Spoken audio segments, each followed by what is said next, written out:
প্ৰথমতে সকলোকে আমাৰ এই টিপছনলৈ স্বাগতম জনাইছোঁ আৰু আমি ইয়াৰ আগৰ ভিডিঅ'ত নৰ্থ ইষ্ট পাৰ্টৰ অৰ্থাৎ উত্তৰ পূৰ্বাঞ্চলৰ আমি 50টা ইম্পৰ্টেণ্ট কুৱেশ্যন আমি আলোচনা কৰিছিলোঁ আৰু সেই কুৱেশ্যনখিনি আগন্তুক যিকোনো আছাম কম্পিটিটিভ এক্সাম যেনে Assam competitive exam ADRE third grade fourth grade বা আছাম পুলিচ SI বা APRO কনষ্টেবল আদি অন্যান্য সকলো আছাম কম্পিটিটিভ এক্সামৰ কাৰণে ভিডিঅ'সমূহ খুব ইম্পৰ্টেণ্ট হ'ব আৰু এই যি উত্তৰ পূৰ্বাঞ্চলৰ যিসমূহ প্ৰশ্ন এই প্ৰশ্নসমূহ আগন্তুক আছাম যিকোনো কম্পিটিটিভ এক্সামৰ কাৰণে খুব বেছি ইম্পৰ্টেণ্ট হ'ব। গতিকে আমি আগৰ পাৰ্টত আমি 50টা ইম্পৰ্টেণ্ট কুৱেশ্যন আমি আলোচনা কৰিছিলোঁ উত্তৰ পূৰ্বাঞ্চলৰ আৰু যদি আপোনালোকে সেই ভিডিঅ'টো চোৱা নাই তেন্তে এই ভিডিঅ'টোৰ ডেছক্ৰিপশ্যন বক্সত লিংক দি আপোনালোকে চাই ল'ব পাৰিব আৰু ইয়াতে আমি আৰু কিছু ইম্পৰ্টেণ্ট কুৱেশ্যন আমাৰ থাকি গ'ল আৰু সেই কুৱেশ্যনখিনি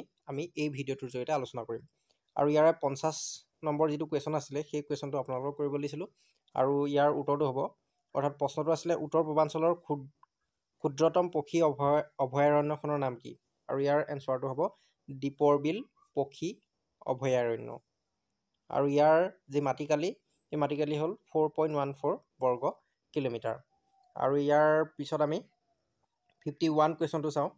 গতিকে 51 কুৱেশ্যনটো অৰ্থাৎ আজিৰ ভিডিঅ'ৰ প্ৰথম কুৱেশ্যন আৰু ভিডিঅ'টো ষ্টাৰ্ট কৰাৰ আগতে যদি আপোনালোকে আমাৰ চেনেলটো ছাবস্ক্ৰাইব কৰা নাই অনুগ্ৰহ কৰি আমাৰ চেনেলটো ছাবস্ক্ৰাইব কৰি লগত থকা নটিফিকেশ্যন বেলটো টিপি ৰাখিবলৈ নাপাহৰিব যাতে আমি আপলোড কৰা সকলো ধৰণৰ ভিডিঅ'ৰ নটিফিকেশ্যন আপোনালোকে লাভ কৰে আৰু যিসকলে আমাৰ এই চেনেলটো ছাবস্ক্ৰাইব কৰি আহিছে তেওঁলোকলৈ অশেষ ধন্যবাদ আৰু ইয়াতে আপোনালোকক জনাই থওঁ যে যিখিনি কুৱেশ্যন সেই কুৱেশ্যনখিনিৰ আমি ডাইৰেক্ট এনচাৰটো মই দি দিছোঁ আৰু ইয়াতে ডাইৰেক্ট এনচাৰ দিয়াৰো এটা উদ্দেশ্য আছে আৰু সেই উদ্দেশ্যটো হ'ল যে আমি অতি কম সময়তে আমি বেছি কুৱেশ্যন আমি আলোচনা কৰিব পাৰিম আৰু লগতে আপোনালোকৰ পাজলো নালাগে ধৰি লওক 4টা অপশ্যন দিয়া থাকিলে আপোনালোকে হয়তো কোনটো শুদ্ধ অপশ্যন আছিলে পৰীক্ষাত গৈ পেলাই আপোনালোকে হয়তো কনফিউজ হ'ব পাৰে বা পাজল লাগিব পাৰে সেইকাৰণে মই ডাইৰেক্ট এনচাৰটো পোনপটীয়াকৈ এনচাৰটো দিবলৈ চেষ্টা কৰিছোঁ আৰু ইয়াতে মানে পোনপটীয়াকৈ এনচাৰটো দিয়া আছে গতিকে এনেধৰণে কৰিলে আপোনালোকে অতি কম সময়ত বেছি কুৱেশ্যন আলোচনা কৰিব পৰা হ'ব। দীপৰ বিল পক্ষী অভয়াৰণ্য ক'ত অৱস্থিত গতিকে আমি গম পালোঁ যে দীপৰ বিল পক্ষী অভয়াৰণ্য উত্তৰ পূৰ্বাঞ্চলৰ আটাইতকৈ ক্ষুদ্ৰতম অৰ্থাৎ উত্তৰ পূৰ্বাঞ্চলৰ যি 8খন ৰাজ্য আছে সেই 8খন ৰাজ্যৰ ভিতৰত আটাইতকৈ ক্ষুদ্ৰতম পক্ষী অভয়াৰণ্য হ'ল দীপৰ বিল আৰু সেই দীপৰ বিল ক'ত অৱস্থিত কামৰূপ জিলাত অৱস্থিত। উত্তৰ পূৰ্বাঞ্চলৰ ক্ষুদ্ৰতম জিলাখনৰ নাম কি আৰু ইয়াৰ উত্তৰটো হ'ব বিষ্ণুপুৰ আৰু এই বিষ্ণুপুৰ জিলাখন ক'ত আছে মণিপুৰত আছে মণিপুৰত থকা বিষ্ণুপুৰ নামৰ যিখন জিলা সেই জিলাখন হ'ল উত্তৰ পূৰ্বাঞ্চলৰ আটাইতকৈ সৰু জিলা। ইয়াৰ পিছত আছে ক্ষুদ্ৰতম নদীদ্বীপ কি উত্তৰ পূৰ্বাঞ্চলৰ ক্ষুদ্ৰতম নদীদ্বীপ কি ই কেৱল উত্তৰ পূৰ্বাঞ্চলৰে নহয় সমগ্ৰ পৃথিৱীৰ আটাইতকৈ ক্ষুদ্ৰতম নদীদ্বীপ আৰু এই ক্ষুদ্ৰতম নদীদ্বীপটো হ'ল উমানন্দ আৰু ইয়াৰ কালিটো মনত ৰাখিব 13 বিঘা 3 কঠা। ইয়াৰ পিছত আছে আৰু ইয়াৰ পিছত আমি পাৰ্টকৈ মানে প্ৰত্যেকখন ৰাজ্য উত্তৰ পূৰ্বাঞ্চলৰ প্ৰত্যেকখন ৰাজ্য আমি পাৰ্টকৈ যিখিনি ইম্পৰ্টেণ্ট কুৱেশ্যন হয় ইম্পৰ্টেণ্ট কুৱেশ্যনখিনি আমি চাই যাম। গতিকে অৰুণাচল প্ৰদেশৰ চাৰিসীমাটো দিয়া আছে ইয়াত উত্তৰে চীন আৰু তিব্বত দক্ষিণে অসম পূবে ম্যানমাৰ আৰু পশ্চিমে ভূটান অৱস্থিত। উত্তৰ পূৰ্বাঞ্চলৰ বৃহত্তম ৰাজ্যখনৰ নাম কি গতিকে এইটো উত্তৰ হ'ব অৰুণাচল প্ৰদেশ। উত্তৰ পূৰ্বাঞ্চলৰ বৃহত্তম ৰাজ্যখনৰ নাম হ'ল অৰুণাচল প্ৰদেশ।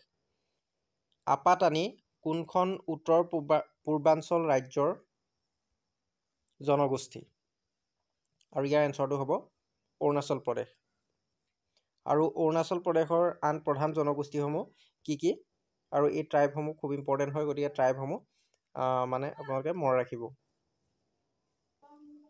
গতিকে অৰুণাচলৰ প্ৰধান জনগোষ্ঠী কেইটা হ'ল আদি নিচি আপাতানি নক্টে ৱানচু চিংফো মনপা চেৰডুকপেন অকা ইত্যাদি। ইয়াৰ পিছত আছে অৰুণাচলৰ প্ৰধান নদীসমূহ মনত ৰাখিব ইয়াতে দিয়া আছে চিয়াং বা দিবাং কামেং সোৱণশিৰি লোহিত তিৰাপ নদিহিং বুঢ়ীদিহিং লেখাপানী ইত্যাদি। এইখিনি হ'ল অৰুণাচল প্ৰদেশৰ প্ৰধান নদী। ইয়াৰ পিছত আছে নেফাৰ সম্পূৰ্ণ নাম কি আৰু নেফাৰ সম্পূৰ্ণ নাম হ'ল নৰ্থ ইষ্ট ফ্ৰণ্টিয়াৰ এজেঞ্চি আৰু পূৰ্বতে অৰুণাচল প্ৰদেশক নেফা বুলি জনা গৈছিল। কিমান চনত নেফা গঠন কৰা হৈছিল? আৰু ইয়াৰ এনচাৰটো হ'ব 1914 চনত। মানে বৰ্তমান অৰুণাচল প্ৰদেশক নেফা বুলি জনা যায়। গতিকে নৰ্থ ইষ্ট ফ্ৰণ্টিয়াৰ এজেঞ্চি। আৰু এইটো কিমান চনত গঠন কৰা হৈছিলে? 1914 চনত। অৰুণাচলক কেতিয়া কেন্দ্ৰীয় শাসিত অঞ্চল ৰূপে স্বীকৃতি দিয়া হয়? আৰু ইয়াৰ এনচাৰটো হ'ব 1972 চনৰ 20 জানুৱাৰীত অৰুণাচল প্ৰদেশক কেন্দ্ৰীয় শাসিত অঞ্চল ৰূপে স্বীকৃতি দিয়া হয়। কেতিয়া অৰুণাচলক পূৰ্ণ ৰাজ্যৰ স্বীকৃতি প্ৰদান কৰা হয়? আৰু ইয়াৰ এনচাৰটো হ'ব 1987 চনৰ 28 ফেব্ৰুৱাৰী। ইয়াৰ পিছত আছে Arunachal Pradesh mineral development and trading corporation limited কেতিয়া গঠন কৰা হৈছিলে? আৰু ইয়াৰ এনচাৰটো হ'ব 1991। আৰু ইয়াতে এই সংস্থাটিয়ে ৰাজ্যখনৰ চাংলাং জিলাৰ খৰচাং অঞ্চলত কয়লাৰ সন্ধান পাইছে। অৰ্থাৎ Arunachal Pradesh mineral development and trading corporation limited নামৰ যিটো সংস্থা আছে, এই সংস্থাটোৱে ৰাজ্যখনৰ চাংলাং জিলাৰ খৰচাং অঞ্চলত কয়লাৰ সন্ধান পাইছে। ইয়াৰ পিছত অৰুণাচল প্ৰদেশৰ ৰাজধানী কি? আৰু এইটো হ'ল ইটানগৰ। অৰুণাচল প্ৰদেশৰ লোকসভাৰ আসনৰ সংখ্যা কিমান? আৰু অৰুণাচল প্ৰদেশৰ লোকসভাৰ আসনৰ সংখ্যা হ'ল 2খন। অৰুণাচল প্ৰদেশৰ ৰাজ্যসভাৰ আসনৰ সংখ্যা কিমান? আৰু ৰাজ্যসভাৰ আসনৰ সংখ্যা হ'ল 1খন। North east regional institute of science and technology বা চমুকৈ নেৰিষ্ট ক'ত অৱস্থিত? আৰু ইয়াতে মনত ৰাখিব নেৰিষ্ট অৰুণাচল প্ৰদেশত অৱস্থিত। নেৰিষ্টৰ ফুল ফৰ্ম কি? North east regional institute of science and technology. Namdapha ৰাষ্ট্ৰীয় উদ্যান ক'ত অৱস্থিত? আৰু নামদফা ৰাষ্ট্ৰীয় উদ্যান ক'ত অৱস্থিত? অৰুণাচল প্ৰদেশত অৱস্থিত। আৰু ইয়াতে মনত ৰাখিব নামদফা যি ৰাষ্ট্ৰীয় উদ্যান, সেই ৰাষ্ট্ৰীয় উদ্যানখন উত্তৰ পূৰ্বাঞ্চলৰ ভিতৰতে আটাইতকৈ ডাঙৰ ৰাষ্ট্ৰীয় উদ্যান। পৰশুৰাম কুণ্ড ক'ত অৱস্থিত? আৰু পৰশুৰাম কুণ্ড অৰুণাচলত অৱস্থিত। আৰু ইয়াৰ পিছত আহিলে ছিকিম ভাৰতৰ কিমান সংখ্যক ৰাজ্য? আৰু ইয়াৰ এনচাৰটো হ'ব 22তম ৰাজ্য। ভাৰতৰ 22তম ৰাজ্য হ'ল ছিকিম। ভাৰতৰ সংবিধানৰ কিমানতম সংশোধনী অনুসৰি ছিকিমক ভাৰতৰ 22তম ৰাজ্য হিচাপে ঘোষণা কৰা হয়? আৰু ইয়াৰ এনচাৰটো হ'ব 38তম সংশোধনী অনুসৰি। ছিকিম কেতিয়া ভাৰতৰ এখন ৰাজ্য হয়? 1975 চনৰ 26 এপ্ৰিলত। অৰ্থাৎ 1975 চনৰ 26 এপ্ৰিলত ছিকিম ভাৰতৰ এখন ৰাজ্য হয়। লেপচা কোন ৰাজ্যৰ অধিবাসী? আৰু ইয়াতে হ'ব ছিকিমৰ অধিবাসী। আৰু ইয়াতে মনত ৰাখিব ছিকিমৰ প্ৰধান জনগোষ্ঠীসমূহ হ'ল নেপালী, ভুটীয়া, লেপচা। ছিকিমৰ আদিম অধিবাসী কোন? এনচাৰটো হ'ব লেপচা। লেপচাসকল হ'ল ছিকিমৰ আদিম অধিবাসী। ৰাজ্যখনৰ প্ৰধান নদী কি? আৰু ৰাজ্যখনৰ প্ৰধান নদী হ'ল তিষ্টা।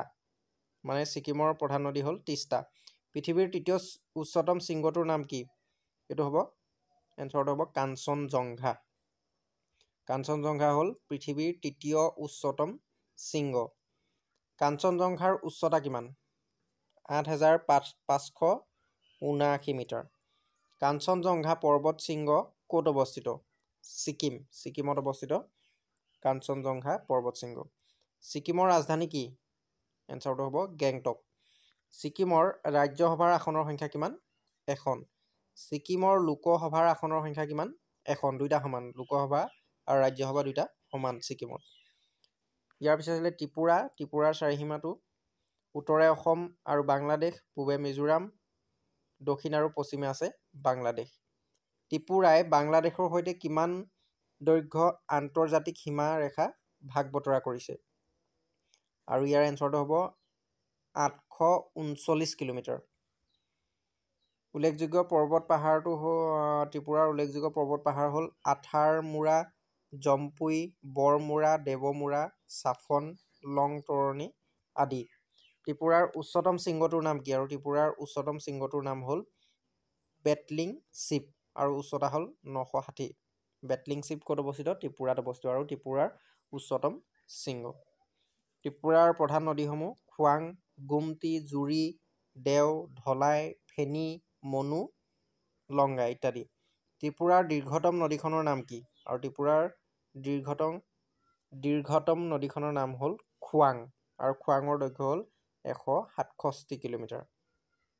ত্ৰিপুৰাৰ চৰকাৰী ভাষা কি? আৰু ত্ৰিপুৰাৰ চৰকাৰী ভাষা হ'ল বাংলা। ঊনকোটি আৰু তীৰ্থমুখৰ মকৰ সংক্ৰান্তি উৎসৱ কোনখন উত্তৰ পূৰ্বাঞ্চল ৰাজ্যত উদযাপন কৰা হয়? আৰু ইয়াৰ এনচাৰটো হ'ব ত্ৰিপুৰা। ত্ৰিপুৰাত কি উদযাপন কৰা হয়? ঊনকোটি আৰু তীৰ্থমুখৰ মকৰ সংক্ৰান্তি উৎসৱ। আৰু ত্ৰিপুৰাৰ উল্লেখযোগ্য কেইটামান মুখ্য উৎসৱ হ'ল ঊনকোটি আৰু তীৰ্থমুখৰ মকৰ সংক্ৰান্তি উৎসৱ। গোটেইকেইটা ইম্পৰ্টেণ্ট হ'ব, মনত ৰাখিব উৎসৱ পাৰ্বণখিনি। দৌল উৎসৱ, ঊনকোটিৰ অশোকাষ্টমী, মোহনপুৰৰ ব্ৰহ্মকুণ্ড, ৰাম উৎসৱ, বাংলা নৱবৰ্ষটো ইম্পৰ্টেণ্ট হ'ব। গৰিয়া উৎসৱ, বিজু উৎসৱ, হোজাগিৰি উৎসৱ, নৌকা দৌহৰ, মানাহ মংগল উৎসৱ, কেৰ আৰু খাৰচী উৎসৱ, শাৰদোৎসৱ, কালী পূজা, বৰদিন ইত্যাদি। এইখিনি হ'ব উল্লেখযোগ্য উৎসৱ ত্ৰিপুৰাত পালন কৰা। ভিল জনজাতি উত্তৰ পূৰ্বাঞ্চলৰ কোনখন ৰাজ্যৰ বাসিন্দা? এইটো হ'ব ত্ৰিপুৰা। ত্ৰিপুৰাত ভিল জনজাতি পোৱা যায়। ত্ৰিপুৰা হ'ল 19টা বিভিন্ন জনজাতিৰ বাসস্থান। ত্ৰিপুৰাৰ উল্লেখযোগ্য জনজাতি কেইটা হ'ল ত্ৰিপুৰী বা টিপিৰা, ৰিৱাং, জামাতিয়া, চাকমা, লুচাই, মগ, কুকি, গাৰো, চাইমল, হালাম, খাচীয়া, বুটিয়া, কুণ্ড, ওৰাং, হেপকা, চান্থল, ভিল ইত্যাদি। কোনখন ঐতিহাসিক গ্ৰন্থৰ পৰা ত্ৰিপুৰাৰ ইতিহাসৰ বিষয়ে জানিব পাৰি? আৰু ইয়াৰ এনচাৰটো হ'ব ৰাজমালা। ত্ৰিপুৰাৰ ত্ৰিপুৰেশ্বৰী মন্দিৰ আৰু কমলা সাগৰ কোনজন ত্ৰিপুৰী ৰজাৰ দিনত নিৰ্মাণ কৰা হৈছিল? এনচাৰটো হ'ব ধন্য মাণিক্য। কোনজন ৰজাৰ ৰাজত্বকালত ত্ৰিপুৰা ইংৰাজৰ অধীন হয়? কৃষ্ণ মাণিক্য। কৃষ্ণ মাণিক্যৰ শাসনকালতে 1761 চনত ত্ৰিপুৰাৰ ৰাজধানী আগৰতলালৈ স্থানান্তৰিত কৰা হয়। পূৰ্বৰ ৰাজধানী আছিল উদয়পুৰ। ত্ৰিপুৰাৰ শেষ ৰজাজনৰ নাম কি? বীৰ বিক্ৰম কিশোৰ মাণিক্য। কিমান চনত ত্ৰিপুৰাক কেন্দ্ৰীয় শাসিত অঞ্চলৰূপে স্বীকৃতি দিয়া হয়? ইম্পৰ্টেণ্ট 1956 চনৰ 1 নৱেম্বৰত। ত্ৰিপুৰাক কেতিয়া ভাৰতৰ এখন পূৰ্ণ ৰাজ্যৰ মৰ্যাদা প্ৰদান কৰা হয়? আৰু ইয়াৰ এনচাৰটো হ'ব 1972 চনৰ 21 জানুৱাৰীত। উত্তৰ পূৰ্বাঞ্চল পুনৰ্গঠন 1971 আইন অনুসৰি। ত্ৰিপুৰাৰ ৰাজধানী কি? আৰু ত্ৰিপুৰাৰ ৰাজধানী হ'ল আগৰতলা। ডম্বৰু লেক ক'ত অৱস্থিত? ত্ৰিপুৰাত। ত্ৰিপুৰাৰ প্ৰধান পৰ্যটন কেন্দ্ৰবোৰ হ'ল নিৰমহল প্ৰসাদ, ৰুদ্ৰসাগৰ, ডম্বৰু লেক, কমলা সাগৰ, জগন্নাথ মন্দিৰ ইত্যাদি। ত্ৰিপুৰাৰ লোকসভাৰ আসনৰ সংখ্যা কিমান? 2। ত্ৰিপুৰাৰ ৰাজ্যসভাৰ আসনৰ সংখ্যা কিমান? 1খন। ইয়াৰ পিছত আহিলে নাগালেণ্ড। নাগালেণ্ডৰ সৰ্বোচ্চ পৰ্বত শৃংগটোৰ নাম কি? চাৰামতি, উচ্চতা 3826 মিটাৰ। নাগালেণ্ডৰ প্ৰধান নদীসমূহ হ'ল দৈয়াং, ধনশিৰি, বৰাক, দিখৌ ইত্যাদি। ৰেংমা জনগোষ্ঠী কোনখন উত্তৰ পূৰ্বাঞ্চলৰ বাসিন্দা? এনচাৰটো হ'ব নাগালেণ্ড। ৰাজ্যখনৰ প্ৰধান জনগোষ্ঠীসমূহ আংগামী, ৰেংমা, কুকি, চেমা, আও, কন্যাক ইত্যাদি। জনগোষ্ঠীসমূহৰ বসতিস্থল ভিন ভিন। কহিমা জিলাত আংগামী, জেলিয়াং, ৰেংমা, কুকি, চেমা ইত্যাদি জনগোষ্ঠীসমূহ থাকে। আৰু মেককচাঙৰ ঘাই অধিবাসীসকল হ'ল আওসকল। ওখা জিলাত লুথা, টুৱেংচাং জিলাত চেং, চাংটম, খেমেংগুন, ফুম, মন জিলাত কন্যাক আৰু জুনুবাটো জিলাত চেমাসকলৰ বসতি। নাগালেণ্ডৰ মুখ্য ধৰ্ম কি? খ্ৰীষ্টান। নাগালেণ্ডত কোনটো জনগোষ্ঠীয়ে নগবি উৎসৱ পালন কৰে? আৰু ইয়াৰ এনচাৰটো হ'ব ৰেংমাসকলে। ৰেংমাসকলে নগবি উৎসৱ নাগালেণ্ডত পালন কৰে। আৰু কৃষিভিত্তিক প্ৰধান উৎসৱসমূহ হ'ল আংগামীসকলৰ চেক্ৰেনি, আও নগাসকলৰ জোৰাংছু। নাগালেণ্ডক কেতিয়া স্বায়ত্তশাসিত অঞ্চলৰূপে স্বীকৃতি দিয়া হয়? আৰু এইটো হ'ল 100 নম্বৰ কুৱেশ্যন। আৰু এই কুৱেশ্যনটোৰ এনচাৰটো অনুগ্ৰহ কৰি আপোনালোকে যদি জানে তেন্তে কমেণ্ট বক্সৰ জৰিয়তে জনাব। আৰু ইয়াৰ আমি নেক্সট আৰু নেক্সট আৰু কেইটামান ইম্পৰ্টেণ্ট কুৱেশ্যন আছে আৰু 50টা আমি ইম্পৰ্টেণ্ট কুৱেশ্যন টোটেল আমি 150+ কুৱেশ্যন আমি আলোচনা কৰিম। গতিকে আপোনালোকে অনুগ্ৰহ কৰি ভিডিঅ'টো যদি ভাল লাগিলে অনুগ্ৰহ কৰি এটা লাইক কৰিব আৰু কমেণ্ট কৰি জনাবলৈ নাপাহৰিব, আৰু যদি কোনোবা আছে তেন্তে ভিডিঅ'সমূহ শ্বেয়াৰ কৰিবলৈ নাপাহৰিব।